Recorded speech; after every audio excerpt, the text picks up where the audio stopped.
Всеки втори вече е рапер. И дедо му е рапер, и сина му на 2 години, и той е рапер. Но вече се отказва, защото ме е писнал и превъртял играта.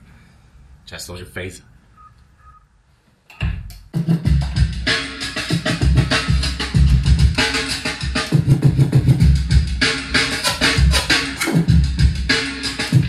Вака ви мина, заставам за цялата пасмина. Крак има, единствено за тая простащина клад имам. За смисъл в тръснака ми измислици град идва като пуши. За тия потисници то боксови, няма да им помогнат ръкавици. Насякъде безпардонно оставили са отпечатъци с цици. Правят опити да ни разсейват, но празни думи като ями зеят. Най-много да ни посвирят, защото не могат да пеят. Действат ни като трева, ще успеят да ни размеят. Срам за тълпите взели хопа за аутлет. Страх в очите им, че те се при поглед. Скан за душите им, турбите им измет. Добре го прикриват, но при нас са на излет. Знам, не защото не умеят, а защото стресът е голям. Отива им протеста им да е ням и гук. Като такъв петел, рано сутрин вибрират. Защото не могат да танцуват, само парадират, за да се отстранят, че чуждото капало копират. На зелено спират, трафика препарират. Wanna be хиляди, дула да е никакви. Като баби тези последенките сте виснали. Спрели сме ниели, кукери виели. Само с кикви блистери сме ви измислили. Само с кикви блистери сме ви измислили. Само с кикви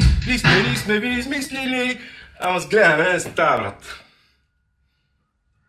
Гледането 1 ноември, периодска 5, Start House Breaking Bap, албум промо, заедно с Kicksteam, Wash MC, Жлъч Крикова Органа, Такт, Electric Force и Footprints. Заповядайте.